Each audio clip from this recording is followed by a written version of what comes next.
You're listening to Speaking Sidemount, the podcast where we talk all things sidemount diving, from equipment, skills, techniques, and sidemount diving expeditions to interviews with some of the world's top sidemount divers.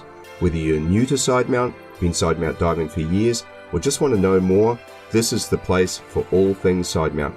I'm your host, Steve Davis. Let's get wet. Hey, welcome back to Speaking Sidemount. I'm Steve Davis.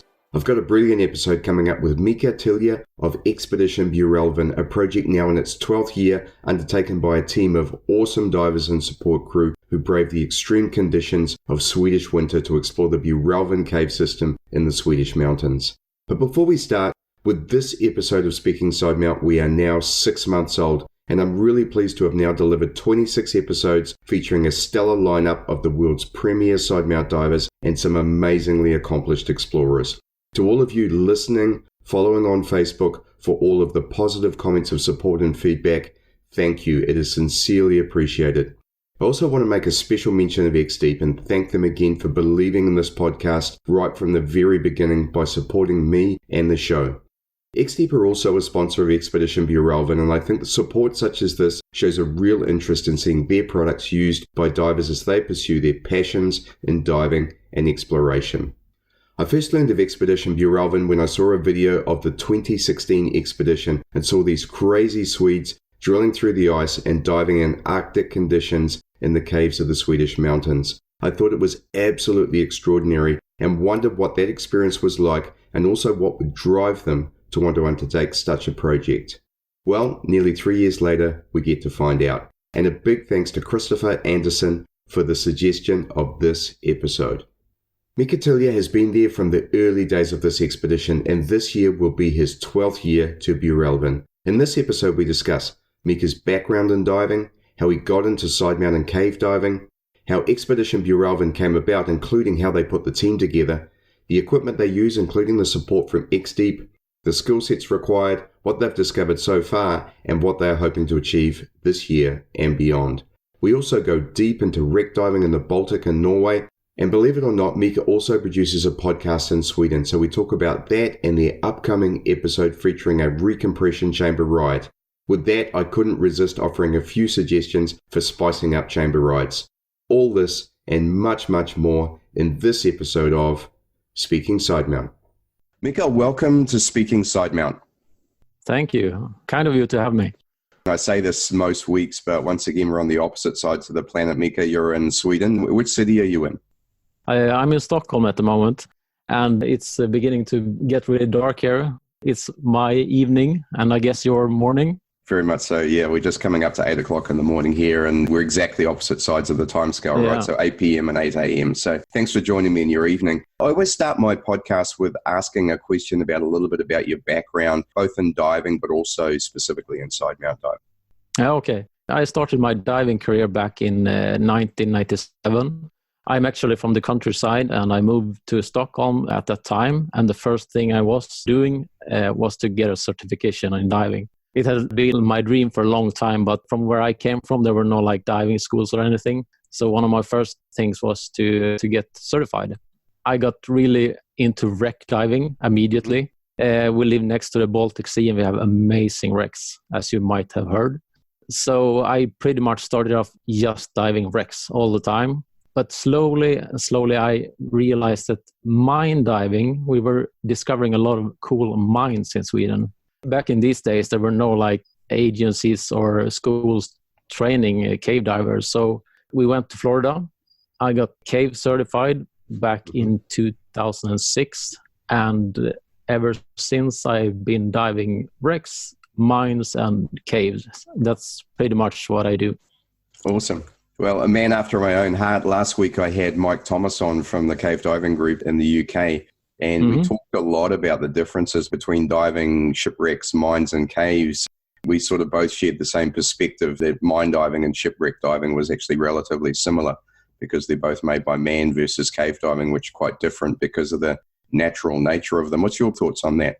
Yeah, I agree. I mean, the training you put into the difference it's quite similar, actually. And I also like this man-made stuff. When I first started wrecks, I was just looking at the wreck, but I slowly became to like being interested in the history. Why did this ship go down? Yeah. What happened to the crews? It became so much more than just diving a wreck. That also occurred when I started mine diving.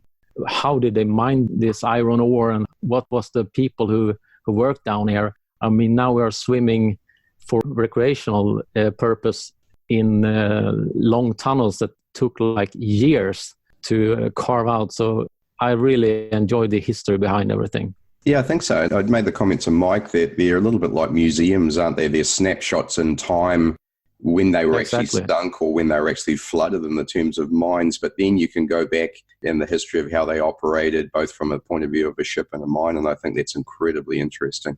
So I agree with that. Yeah. The Baltic Sea, we dive wrecks that are hundreds of years old, and they're really, really well preserved. So it's fantastic. Man, I have to come up and have a look at that. Okay, so tell us a little bit about how you got into Sidemount diving. Yeah, I will. Actually, when I took my cave certification in Florida, I did it on back mounts. And actually, for the first time in my diving history, I got in contact with people who dived side mount. It was actually during the course I saw some strange people having their tanks next to their bodies. Yeah. And it looks really strange to me. But then as I got involved in this project that I think we're going to talk about, then everything changed. Sure. So that's how I came into side mount diving. And did you take a course, or were you self-trained? I'm self-trained. It's an interesting thing these days. Many of the older divers had no opportunity. When I say older, not in age, but who started in the 90s, certainly didn't have any opportunity to do side mount courses as they're available now. And there is a lot of information available, and also lots of other divers who you can dive alongside to pick things up these days. Well, let's get onto it, because as I mentioned, when we first met, I saw a video in 2016 of Project Bjurälven that you were involved in. And then I've had 3 people mention to me that I need to interview someone from this project, and then you specifically. So tell me a little bit about Project Bjurälven and how it came about, and make sure, for heaven's sake, that I'm pronouncing it correctly as well. Because yeah, it is correct pronounced. And what it actually is, it's a river up in the northern part of Sweden next to the border of Norway. So Bjurälven, it's actually, Bjur is the local name for beaver, and Älven is river, so it's the Beaver River. Okay. So that's the story behind the name. The story about Bjurälven actually came to life back in the 70s. It was in 1979 where there was a big annual meeting for cave-interested persons, and it happened to take place in this area. The landscape is really famous for its caves. There are a lot of small caves that you can, like dry cave and so on. And there's also quite close is Korallgrottan. It's the coral cave, if I translate it. It's Sweden's longest cave. So it's a couple of kilometers away from this area where we are having our project. So back in 79, there was a man called Bo Lenander. He was one of the cavers at that time. They took a stroll after having been to this meeting and sat down at a small lake and just having a cup of coffee and looking down into the water. And then he saw something strange at the bottom of the lake. So, explorer as he was, he took a stone and jumped into the lake, swam down to the bottom, and he saw like a small hole, just a couple of inches high, but he could instantly say that, okay, it must be a cave down here. So they took some notes of this and wrote a small map, and then basically this fell into history. No one was looking at it anymore until in the 90s, where there actually was a TV team going up there, and they have heard about this, and they were some of the old famous divers from Sweden. And they tried to go down into this lake that Bo discovered, but they couldn't. It was such a current, and it was so small. So they basically, they failed. And for me, it started in 2007. I had just came home from Florida with my new cave certification. I was king of the world of cave diving. And I met some of my old friends that were also really interested in caves, but more dry caving. And we were starting to talk about this place. They have heard a rumor about a small cave entrance that nobody have gone into. And they also heard about the expedition in the 90s that failed. And the conclusion was that the current was the big problem here. And it's a big current in the summer. So to overcome this, we need to go in the wintertime. So we put a couple of guys in cars, drove up to the mountain. We took gears that we thought were useful, and we failed miserably. I actually didn't get it up to the mountain even because it was a storm, it was snow. Yes. Some of the guys managed to get there, but we didn't basically come so far that first year. Right. But we knew that we have to try this again. It was a really exciting adventure. So the next year, well, a bit more prepared. We had some local people helping us. We had snowmobiles, we had gear. First of all, I need to explain this location. It's really remote. So we go to the end of the road. From there, it's 5 kilometers up into the mountains, in the Swedish mountains. Mm-hmm. And it's a nature preserved area, so we need a special permit to go there. Yes. And fortunately, we got that. When we get to this, as we call Dolinsjön, that's the lake where Bo saw the hole at the bottom. We have about 1.5 meters of ice that you have to go through. Wow. Since we have to go in the winter, it can be really rough conditions up there. It's basically Arctic conditions. We have 30 below 0 centigrade some mornings, so it can be really tough. But that year, we actually managed to drill through the ice. We got down to the bottom. We digged lots and lots and lots of gravel, and one of the guys actually managed to pull through. Mm-hmm. And from the moment he entered the cave, he realized that, oh, this is it. Because we had been trying out small cave entrances around this lake, and we didn't really find anything. We had small passages that was maybe 20 meters or something, but then we didn't come further. But he swam in as far as he dared and came out with a big smile on his face, and we realized that this is the place. So from that day, our focus has been on that small Dolinsjön, the sinkhole lake. Amazing. And I think, did I see images or video of you chainsawing through the ice as well to get in? Yeah, exactly. So we first drill, and then we actually tried with chainsaws, but we didn't find one big enough. So it's muscles from now. It's just insane. And I mean, I was having a little joke with some guys online this morning about the extra undergarments that I wear when the water gets down to 15 Celsius. And so I can only imagine what you guys need, not least of which is to be born in the snow, I guess. But tell us a bit about the equipment that you need to deal with the extreme cold conditions, both getting there and also once you're in the water. Yeah, and since this year, this will be our 12th expedition, so we have learned a lot during these years. Yes. By now, we have at least 2 or 3 big tents. We have one huge diesel heater. And one spare that we can, in case of emergency or when it's really, really cold, we can heat up this place pretty fast.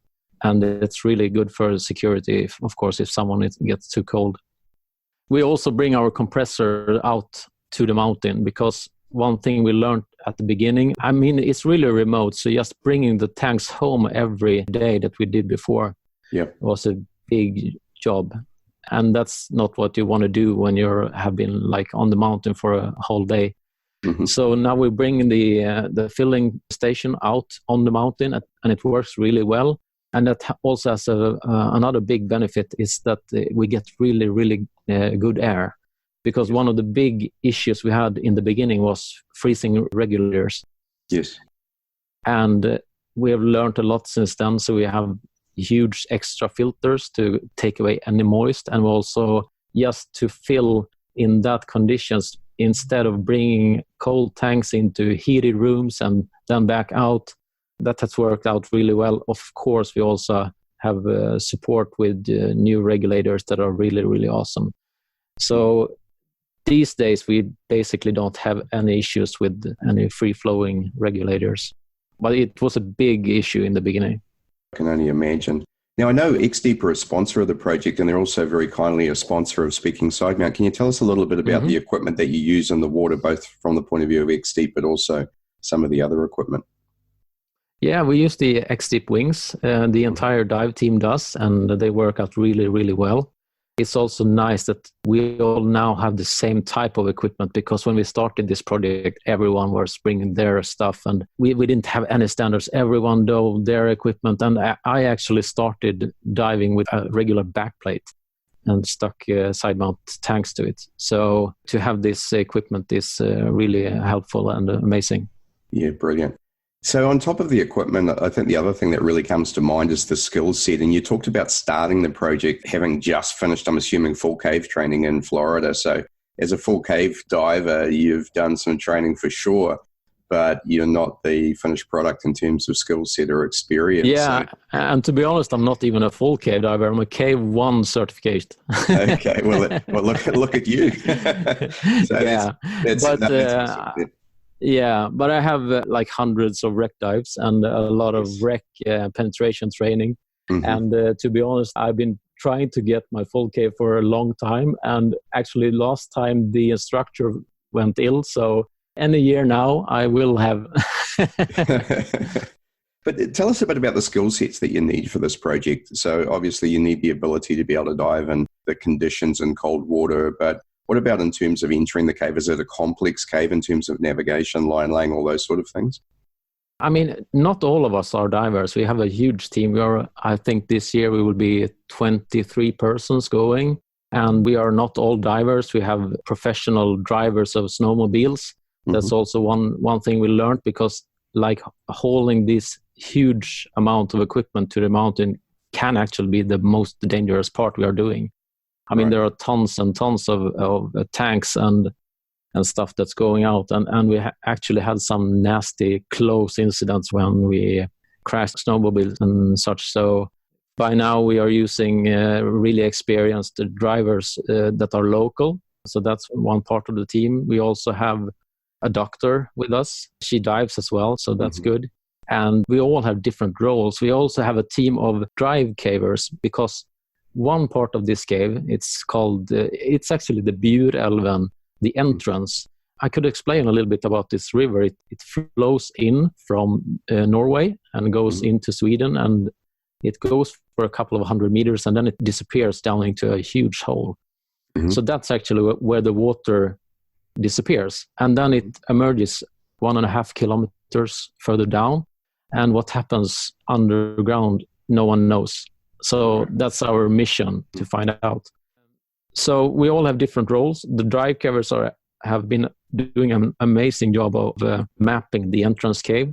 And I also had the opportunity to go down, and that's really, really amazing. It's almost even more spectacular, because you have to rappel down a waterfall 10 meters to the bottom of this big, big room. And so it's really an amazing place. Yeah, and a lot of people think cave diving is dangerous, but that dry caving and rappelling and climbing and so on, I would find that more scary than cave diving, to be brutally honest. Yeah. And that's one of our big challenges. I mean, diving the cave is actually quite easy. It's often quite clear water. It's quite small cave, but it has parts that are really big. The big challenge actually comes when we're 0.5 kilometer in, because then you get to a dry section. It's an amazingly beautiful dry section. If you have seen pictures from my Instagram or from the website, I imagine you have seen it. But I mean, going from water up into dry and in air, and then walking for 100-150 meters, and then going back into the water, diving, and then coming up again. This is the struggle we have, because you have to carry all this gear. And this is where things can go bad. I mean, just falling and hurting your leg, or even worse, breaking a leg, can be really life-threatening in these conditions. So our main focus is to make sure that we are safe in these dry parts. When it comes to the rest of the cave, of course, we have a main line that we have put in, and we've repaired it basically every year. So it's quite a flow during the summer and spring. Very, very cool. So over the 10, 12 years that you've been running this project, you must have some amazing stories from things that have happened. What are a couple that come to mind? When the guys first discovered this big rain hole that I talked about, that was really amazing. Actually, they didn't tell us, the rest of the team. They just came out with a big smile on their faces, and we were all wondering what's going on. And then during the evening, when we were debriefing and having a beer, they just smiled and said, "Hey, you want to know something? We came up in dry air." Wow. So that's one of the most amazing things. And of course, there's a lot of stories. Some of which will remain unsaid, it sounds. Yeah. As I said, I came across you because of the videos. And I mean, I love watching cave diving videos and videos of wreck diving and so on. But one thing that stood out to me was just the quality of the production. I was very, very impressed with this. So tell me a little bit about how you put the videos together for the project. Yeah, I'm not sure which of the movies you've seen. I do some movies myself, and then we actually had 2 professional teams. We had the Finnish guy from Divers of the Dark, if you heard of them. Yes, I have. And they put up a really nice production, and we also had a professional team from one of our sponsors that provide us with clothing. It's called Klättermusen. So they made their own movie, and that's also a really nice one. For my videos, I try to capture it from a diver's perspective. Actually, one of the most seen movies I have, I think it's close to 700,000 views or something. Wow. That's us bringing in a ladder. I saw that one. I watched the other day. Yeah, and it apparently went real viral. So I got a lot of comments about that one. But that's just showing what this project is. We are doing things that basically no one is doing. I mean, we have this rain hole that we call it. It's 8-9 meters high, and we know there's something up there. Of course, we need to find out what it is. So we have tried everything. We have put GoPros on long sticks and trying to film in the roof. Yes. It didn't work. So we brought a ladder, a foldable ladder in there. Yeah. And of course, watching that movie, I can understand if people think we're really crazy swimming with a ladder in a cave. But I don't know if you got the chance to listen to one of my previous guests from Australia, but they took 900 kilos of equipment into Cocklebiddy Cave and built effectively a submarine sled to take this. Oh, shit. So that's worth listening to. And it's with Ryan Kachkowski. It's an amazing story. And they did it from a little bit like you guys. They were thinking about how do we do this such that we're in the right mindset for exploration. So, and what they found was there was so many dry sumps that they had to pass through that by the time they got to the end of the line, they were mentally exhausted and physically exhausted. So they built this sled to take equipment in so that they could effectively camp underground for 5 days and get themselves in the right state of mind and physically in the right state to be able to explore the end of the line. So Ryan was talking about having movies in there. He took a case of beer in for himself, and and just the video and the images of them, towing with scooters this equipment in on a sled is just amazing. So that would be worth watching because maybe there's some ideas for you guys as well. Wow, cool. This year's project, I know you're about to start this month. It's now 1st of March in New Zealand, and it'll be March for you tomorrow. So tell us a little bit about what you're hoping to achieve this year and beyond. Yeah, so we are going at the end of March, and we had some struggle the last couple of years because when we started off and when we got a little bit more comfortable in the cave, we actually explored hundreds. I know it might not sound much, but for us to explore hundreds of meters, it's really big for us. Yes. Because it's really remote. It's quite hard to get there. And it's not like when you're swimming in a wetsuit in a Florida cave, I can tell you for sure. But we have struggled the last couple of days. We have reached an area. As I said, our goal is to explore from the entrance of the waterfall to Dolinsjön. That's our goal, to explore that entire area to know how the river flows underground. We have reached about halfway, I can say. And it's not a straight line. It's like a spider's web. But reaching as far as we have done now, we have come to a really complex area. It's a collapsed area, so it's a lot of big stones, and it feels kind of dangerous. So we are a little bit aware of being there. And we might have hit the end of the road from where we are exploring now. So we have been a little down from that. But what happened last year was that before the expedition ended, some of the guys just, hey, let's try, because this area it's filled with sinkholes. It's sinkholes everywhere. So they just took the drill and saw through the ice in another one of the sinkholes. And we have done this many times, but often we just came down to gravel or stone. So it was a dead end.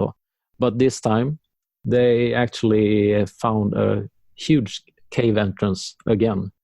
Wow. So they took a reel and swam as far as the reel was, like 100 meters, put the entire reel out, and the cave just kept going. And this cave entrance is actually further down. So our hope now is that we can continue exploration from the other side and put it together with the Dolinshan. So that's fantastic. As I'm listening to this, I'm wondering whether it's possible to do some exploratory work during the summer where you look for cave entrances in the sinkholes and then come back in the winter to actually, because obviously in the summer the flow is too great, but you might be able to identify prospects. Yeah, we have summer expeditions as well, not as organized as this one, but we might be 5-6 people going up. And I mean, there are sinkholes and there are caves everywhere. The problem is that we can't basically bring any gear because it's so far. As I told you, this is a nature reserve, so we can't do any harm to the nature. So our only hope is to either go by helicopter, which we can't afford, or we can do it wintertime to use snowmobiles. Or you can, of course, carry tanks in, but it's 5 kilometers. It's too much work. So so we are trying to locate potential leads, but then explore it in wintertime. Sounds brilliant. Now, you mentioned wreck diving as well, and a little bit like you, I've done most of my diving as wreck diving, and I absolutely love it. So I definitely want to hear some more about the wrecks of the Baltic. So we've talked about Bjurälven, and I love that, but let's talk about some of the wrecks in your area as well. Yeah, I do a lot of wreck diving in the Baltic Sea, but one of my favorite places is actually in Norway. I'm not sure if you've been to Narvik. No, I have not. No, it's an amazing place. It's actually one of the biggest sea battles during the Second World War took place in this small Norwegian harbor. And there's wrecks and wrecks and wrecks everywhere. And you have Swedish cargo ships, you have German hunting ships. So it's really, really amazing. And they are quite well preserved. I mean, they're getting old now. Some of them are a little bit deeper, and there's not much diving going on there. So I could really recommend that place. Sounds brilliant. I've been to Truck Lagoon, and it sounds like it's a very similar location where a bunch of ships have been caught and sunk in a very tight geographical area. And yeah, exactly. The beauty of Truck is the water's 30 Celsius, right? So you're in a very thin wetsuit and everything's very benign. But at the same time, being able to dive wrecks in a different environment would be just brilliant. So I'll have to add that to the list for sure. Yeah. And the Baltic Sea, it really preserves the old wrecks. So you can actually, I'm not sure if you heard about the Vasa ship. It's the most famous attraction here in Stockholm for tourists to visit. And it actually, I think it sank in the 1500th century. So it's an amazing ship. And we can actually dive ships similar to it. I mean, we dive outside Åland. It's a Finnish island region. They have really amazing wrecks. So I could really recommend, if you like wreck diving and if you like to dive really old preserved wrecks, it's the best place. Sounds great. All right. Another one added to the list. Every week there's another one. I'm just got to find the coin to make it happen. Huh? So the other thing you and I mentioned when we first got together was that you run a podcast. And so that's just amazing. And I'd love to know more about your podcast in Sweden. Yeah, so I run this website. It's called Dykarna in Swedish, divers in English. So it's the biggest online community in Scandinavia with close to 30,000 members. And we also run a podcast. I didn't put as many episodes on air as I was hoping to, but the aim is to have at least 6 a year. So it's called Dykarna Radio. So if you understand Swedish, I recommend you look it up. Yeah, well, for any Scandinavian listeners, I'm sure it would be brilliant. And you mentioned your upcoming episode, you're going to do a ride in the chamber. So tell us about that. We are going to the Gothenburg Dive Fair in 2 weeks, and then we have the opportunity to go to one of the chambers that we have in Sweden, and hopefully that will be a fun episode with us going to 50 meters on air and speaking. That will be hilarious. Diving. Yeah, I hope so. I could imagine doing it on air from one perspective where you get a bunch of effectively drunk divers talking to each other with narcosis, but it would be a lot of fun to do it with Trimix as well, with helium. Yeah, that's a good idea. I might suggest that one. Yeah. Well, maybe they could just pump a little in there. And then the last one, that I had some friends who did some experimental work here in New Zealand. It was actually serious work. It was about the effects of hypoxia. And that's something else that's really interesting to look at in the chamber, is how insidious it is. So these were rebreather divers, and they were very interested in whether there were any physical warning signs. The net result was there was not. And so none of them were even remotely aware that they had a hypoxic event within the chamber. Yeah, they all passed out and then were brought back again. So it was actually quite interesting for them as divers to experience hypoxia and then realize that there is absolutely no way that you know that it's coming. And so that's on a more serious note, but another cool thing that you can experience in a chamber, I think. Obviously under supervision. Yeah. We actually had one of the most famous Swedish dive doctors on the show. And for us, that has been the most listened episode so far. So this is definitely an area that a lot of people are interested in. Yeah, it is interesting to us in New Zealand. We're very fortunate. We have Dr. Simon Mitchell, who's one of the world's leading decompression experts, and he's a technical diver as well and an anaesthetist. So he does a lot of work around looking at the effects of decompression dives on divers, and also with some of the other dive experts around the world. He has a lot of work where they're looking at data that comes out of the US Navy Experimental Dive Unit, and trying to make sense of the data that comes out of there, and trying to wrap it in a bundle such that it's understandable to divers. So I find that work extremely interesting, and it actually has informed a lot of my diving in terms of decompression diving as well. So that's Dr. Simon Mitchell. I know David Dulett also does a lot of that sort of work. Interesting. Yeah. Micke, thanks very much for joining us on Speaking Sidemount. You've been our first Scandinavian guest, and I've enjoyed learning about Swedish caves and about diving in Norway and the wrecks and so on. So it's certainly added another venue for me in terms of where I want to dive. And I'm sure our listeners have really enjoyed hearing more about your project. I wish you and your team all the best for your... Thank you. I'm honored to be on the show. And if you want to follow the expedition, you can look us up on Facebook. That's our main channel for our progress. So Expedition Bjurälven. No, we'll look that up, and perhaps after this year or another time we can have you back on and hear more about how you guys get on. For sure. Thanks very much, Micke. Thank you. You've been listening to Speaking Sidemount from www.sidemountpros.com. If you like the podcast, please subscribe and consider leaving us a 5-star review. If there's something you'd like us to cover on the show, then let us know via our Facebook page listed in the podcast notes. Thanks again, and we look forward to you joining us on our next episode of Speaking Sidemount.